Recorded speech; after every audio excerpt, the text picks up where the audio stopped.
Salut tout le monde, c'est Vince King Lionheart. Si t'es de retour au charbon, si t'es là pour la première fois, t'es le bienvenu. Tu vas mater Time for Soul Action, une émission qui parle de sneaks et d'autres trucs. Mais là, aujourd'hui, on va parler de sneakers, plus particulièrement de Jordan 1 pour la deuxième partie de ma collection personnelle. Et oui, elle est composée actuellement de 58 paires. Ouais, il y a des paires qui se sont ajoutées, donc ne t'étonne pas si tu vois des numéros bis, je voulais intégrer les nouvelles paires à la collection. Donc on va démarrer sans plus attendre. Juste, je vous dis que ça va être du numéro 31 au numéro 11. Et surtout, n'oubliez pas de vous abonner. Ça vous fera avoir les dernières informations sur ma chaîne. Et il va y avoir des trucs, il va se passer des choses. J'ai l'intention de vous faire toute ma collection entièrement. Voilà. Et aussi, va voir mon Instagram, tiens, ton connu. Ouais. Bon, ben voilà, on peut démarrer maintenant. Je pense que j'ai dit toutes les conneries nécessaires. On y va.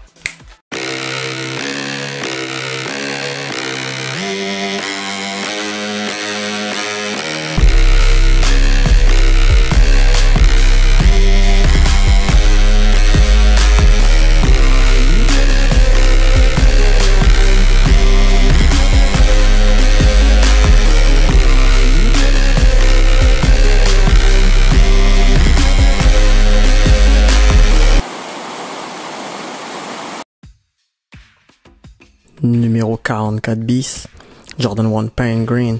J'ai reçu cette paire récemment après la première partie du classement. C'est globalement une bonne paire, mais elle souffre de la surenchère de Jordan 1 actuellement.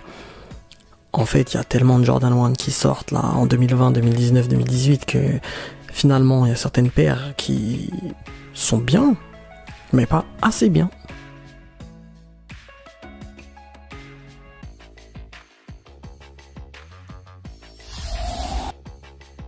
Numéro 31, la Jordan 1 Dover Street Market ou DSM.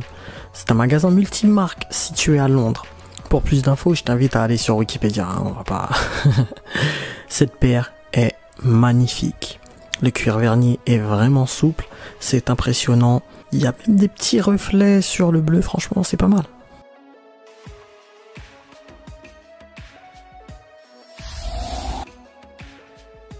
Numéro 30, la Jordan 1 Sail.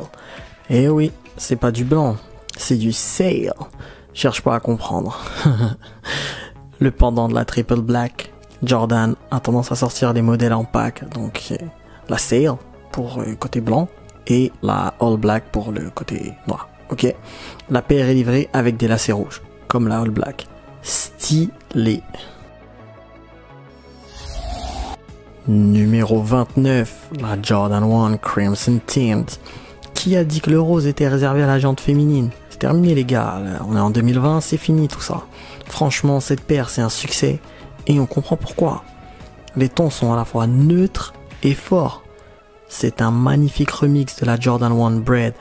Donc en fait le Bread a été remplacé par le Crimson Tint sur la paire, c'est juste trop bien fait.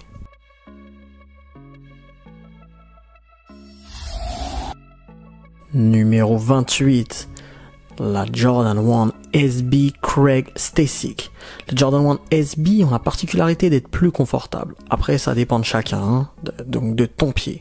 C'est dû à la présence d'une Zoom Air Unit pour encaisser les chocs du skate. Sinon, cette paire est vraiment particulière, remplie de détails cool, comme le colorway totalement réflectif.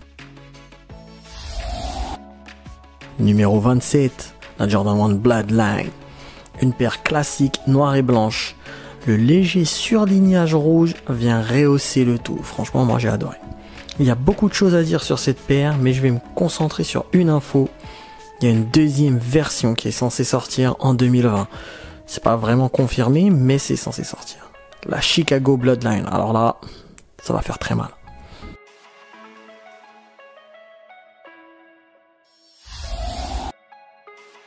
Numéro 26, la Jordan 1 Phantom. Donc en fait, elle doit son nom à cette espèce de blanc grisé qu'il y a sur le côté arrière de la paire. Donc c'est une paire blanche et rouge de style torturé. C'est un easy match avec ce que tu veux comme vêtement, surtout en été. Elle reprend le principe des paires déstructurées actuelles. T'as qu'à voir la surpiqûre au niveau de la languette. Mais bon, pas jusqu'au niveau des Off-White, hein. Numéro 25, la Jordan 1 Defiant. Un concept Black Toe. Encore déstructuré. Encore. La paire était plus chère à l'achat dès le départ. Donc chez nous, environ 175 €. Des matériaux premium. Un peu partout sur la paire. Hein, on voit, le cuir est meilleur. Et les 3 swoosh absents vont faire de cette paire quelque chose d'intéressant à moyen terme.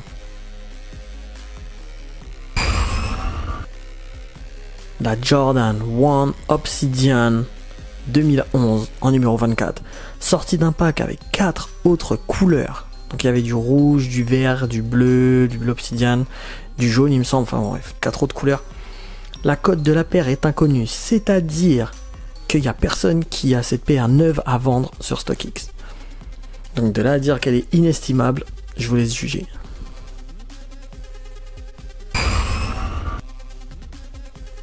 Numéro 23, la Jordan 1 Letterman, un colorway hyper éclatant. Le swoosh est en cuir verni bleu. Franchement, c'est beau. Et les détails à l'intérieur de la paire donnent un aspect premium. Il y a un petit micro à l'intérieur de la paire parce qu'en fait, c'est une paire en hommage au David Letterman Show. C'est une émission où MJ est passé.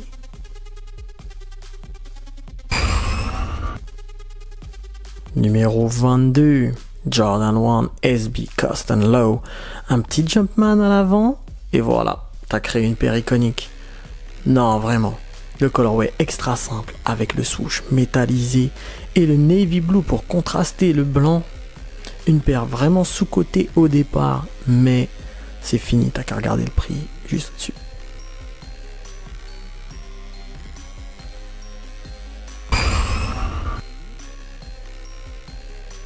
En numéro 21, la Jordan 1 Hyper Crimson, le colorway délaissé du pack formé avec la Turbo Green, que je n'ai pas malheureusement. Le orange se marie parfaitement au ton neutre du reste de la paire, vraiment un bon colorway. Un peu fragile au niveau des matériaux quand même, hein. Il faut y faire très attention, mais franchement cette paire elle vaut le détour.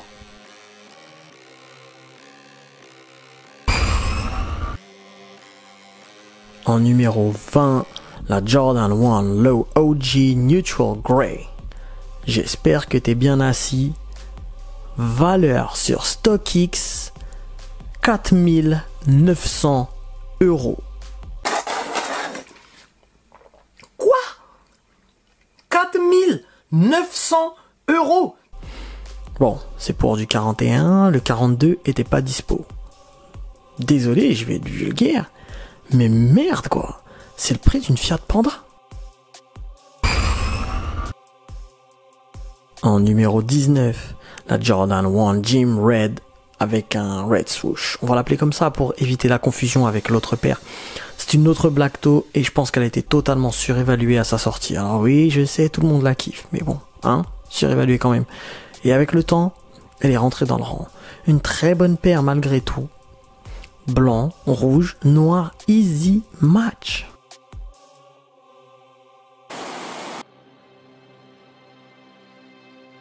En numéro 18, la Jordan 1 PSG.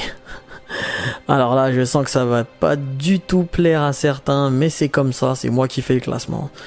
Bon, je veux bien admettre que la paire n'est pas folle, mais est-ce que ton équipe a une collab avec Jordan? Non, personne? Ouais, c'est bien ce que je pensais.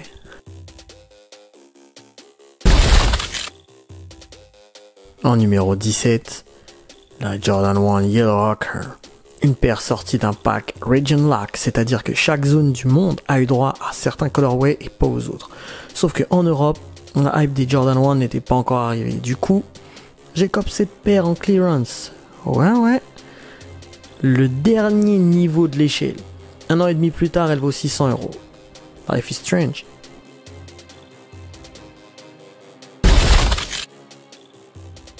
En numéro 16, la Jordan 1 Laney. La paire est jaune et bleue comme le maillot de basketball que portait MJ au lycée de Laney dans le Michigan. Les deux couleurs se marient super bien. La paire est mi-cuir, mi-nubuck, vraiment quelque chose de solide. Vraiment un colorway très particulier et puis avec une belle histoire.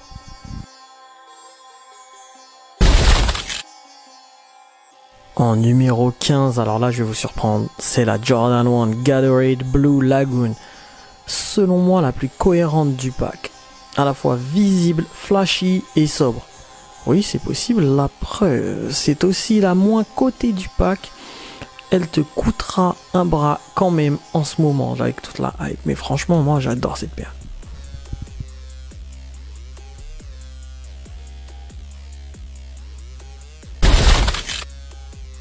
En numéro 14, la Jordan 1 Rookie of the Year.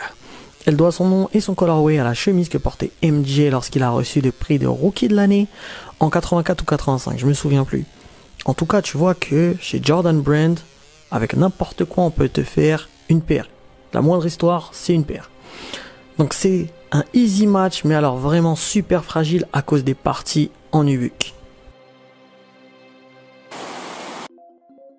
Numéro 13, la Jordan 1 Obsidian / UNC. J'étais assez partagé au début sur cette paire, mais au final, je comprends l'engouement totalement. C'est clairement un classique en puissance. Double bleu pour une paire sobre et efficace. C'est simple, elle passe avec tous les types de outfits. Été, automne, hiver, tu peux la mettre n'importe quand.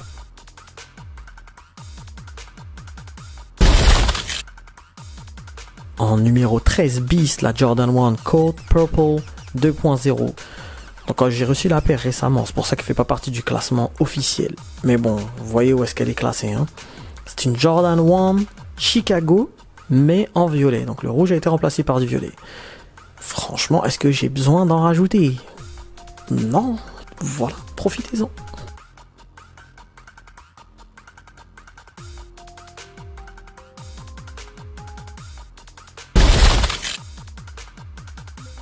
En numéro 12, la Jordan 1 Shadow. C'est un colorway OG, c'est-à-dire que MJ a porté cette paire en match officiel à l'époque, dans les années 80. Ça vous place la barre de l'icône, du noir, du gris et du blanc, la sobriété et l'efficacité. Clairement, la paire qu'il te faut si tu veux pas faire dans l'extravagance, mais porter tes Jordan.